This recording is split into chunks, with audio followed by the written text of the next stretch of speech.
Hey friends, Paul here. Welcome to my newest video about the cost of living in Columbus, Ohio. Columbus is one of the largest cities in the Midwest, but compared to a city like Chicago, say, our cost of living is significantly lower, 27% lower compared to Chicago. The cost of living in Columbus is even lower than Cleveland or Cincinnati, and a lot of people, maybe I'm a little biased, think Columbus has greater opportunities. So Columbus cost of living, I think, is pretty darn good, pretty low for the amenities and technology and growth we have to offer here. We're going to go over four major aspects of that. Housing, super important, right? Transportation, groceries, and utilities, and then we'll kind of give you an overall breakdown, overall viewpoint. So thanks so much for tuning in. I make these videos to help you out, but also I'm a local real estate broker. So, please like, subscribe so you get my future videos, and if there's anything I can do for you in the future in regards to moving to Columbus, within, relocation, anything in the state of Ohio, truly, give me a buzz. My number's right here down below. Call or text.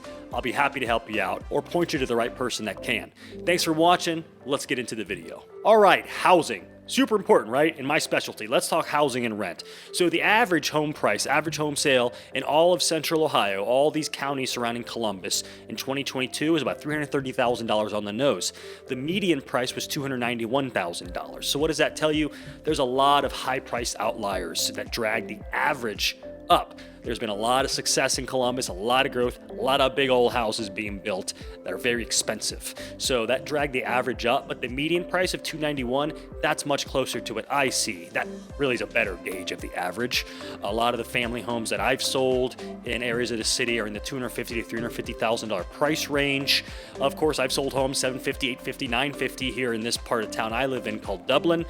But you can also get into the nicest school districts that are very in demand by families, $350,000 to $450,000 range. You get a very nice home. If you're talking condos, you're talking more like $200,000 to $300,000 range. So those are still, I get it's a lot of money. I don't want to just gloss over those. I'm a realtor, so to me it seems very affordable. But for a double income family or for a high earning single income earner, it is affordable. It is affordable on a 30-year mortgage. You can get into these homes, and demand has gone down a bit. Now, the market's still pretty good here in central Ohio, with homes selling currently about 19, 21 days, depending on the area and price point, it varies. But markets slow down. There's a little more opportunity for buyers right now.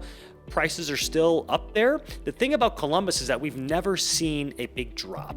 Even when the market was going down all those, years after 2008, the highest Columbus ever went down one year was about 5% drop. So very steady housing market, and that should reassure you as a potential home buyer here that the market tends to be very solid here in Columbus and not have those big drops like other parts of the country. Now, the average rent in Columbus is $983 presently, average over all the rentals in central Ohio. That seems pretty accurate to me. That's what PayScale tells me. By the way, I'm going to show you this great website here, PayScale. So, cost living in Columbus, even when you compare it to an area like Cleveland, our housing price is 3.1% lower, cost of living 5.1% lower.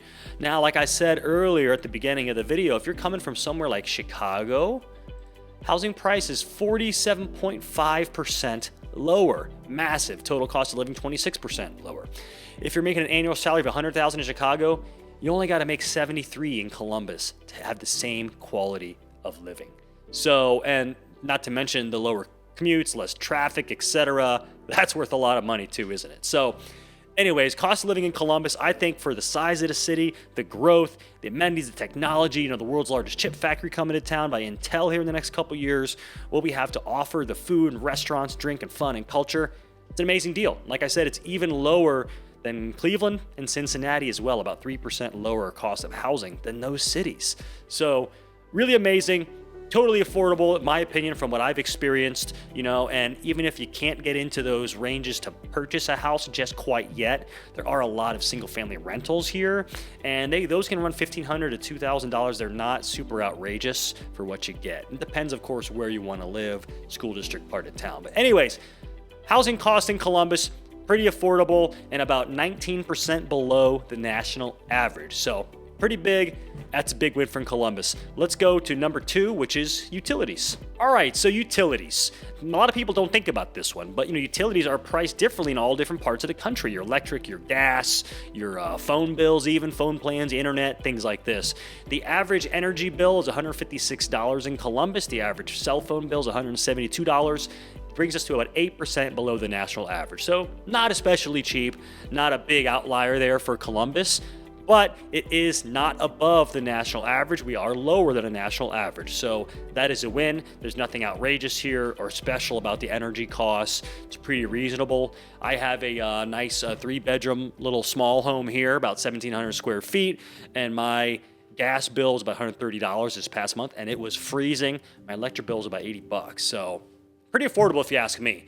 Makes sense to me. I know we have seen some inflation, so that it has gone up since last year. Looks like the bill's about 20% higher than it was last year, but still pretty darn affordable. And that just me, maybe because I use my gas fireplace all the time to make these videos, and my kids love it. So nothing real special or outrageous about the utilities here. They are a little bit below the national average. So let's jump into groceries after this. All right, friends, so groceries, and I'll combine this with food prices in the restaurants too. I'm gonna show you the data from groceries and then give you my personal experience with restaurant prices and fast food prices and such.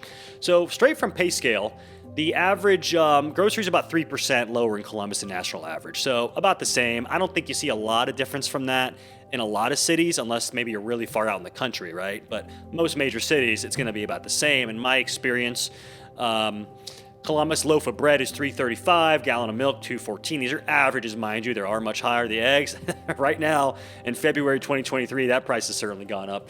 A bunch of bananas $3.25, hamburger $4.59. This is pretty accurate to me. Yeah, I agree. So the groceries are about in line with national average, but the prices at restaurants, pretty darn affordable. Depends, if you know where to go to eat, you can get plates of food in a restaurant for $12 to $14. Now if you want to go somewhere a little nicer, maybe $14 to $18. Really nice restaurants, plates are going to start at $18 to $20 for the chicken, of course. Steaks are going to run you in the high 20s to low 30s range. Of course, you got the nicer cuts for 40 to 50, but nothing crazy. I think, we do have one or two of those $100 steak restaurants here, but the average restaurant has affordable prices here, and there's definitely options to go to get those affordable prices. Fast food and such, prices are pretty reasonable. They have gone up, just like everywhere here in the last year and a half with inflation, but you go to Wendy's, you go to McDonald's, you get out of there $7-8, you get a decent meal.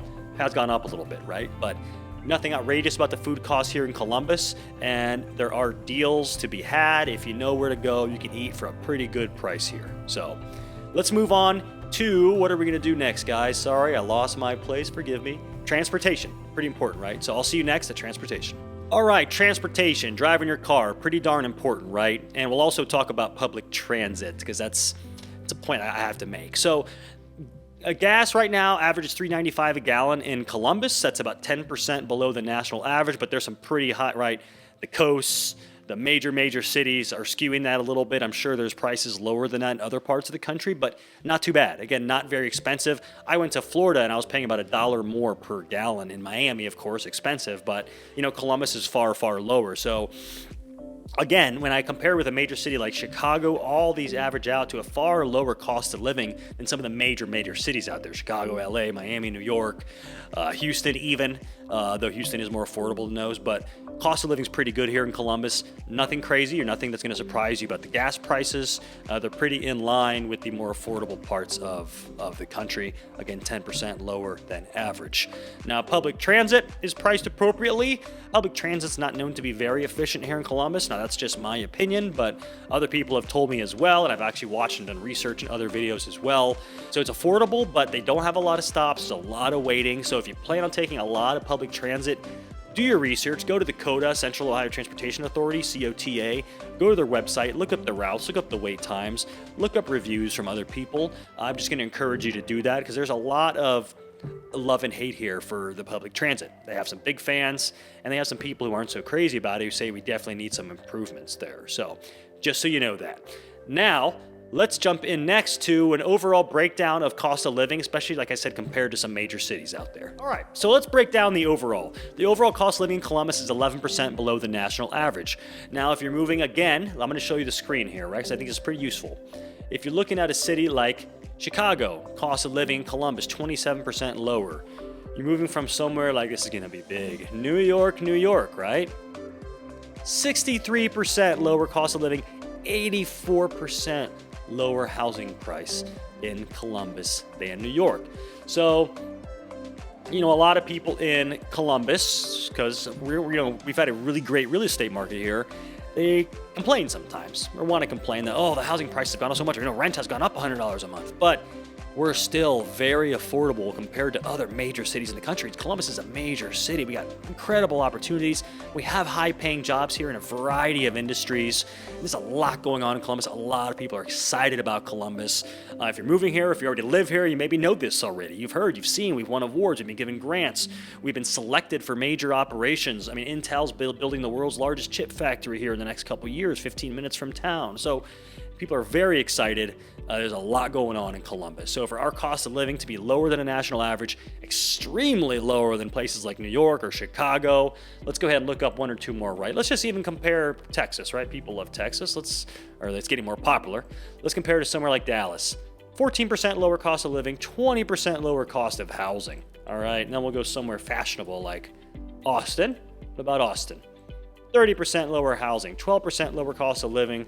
Finally, we'll go somewhere like Denver, right? 41% cheaper housing, 20% lower cost of living. If you make $100,000 in Dallas, you got to make $80,000 in Columbus to have the same quality of life. So, very cool. Makes me excited to call Columbus home. And I was one of those people once in a while that would grumble, gosh, the housing prices have gone up because the real estate market has appreciated. But it's still very affordable compared to the national average. And for how much Columbus has going on, once again, last time I'll say it, it's a good deal. It's a good deal. So if you get any questions, especially about those housing prices, housing costs, even rental costs, I do work with some rentals as well, or I can point you to the right people, let me know. My name is Paul Graves. I'm a real estate broker here in Columbus, Ohio. I live in Dublin, Ohio, specifically, one of the top suburbs here, but I serve the entire region. So let me know if I can help. Again, here's my number. Feel free to give me a call or text anytime. Me or my assistant will get back to you ASAP. Thanks so much for watching. I'll see you in the next video. If you like this, please subscribe. It really helps me in my mission to help as many families as possible, help as many people as possible. Thanks so much. Have an awesome day. I'll see you next time.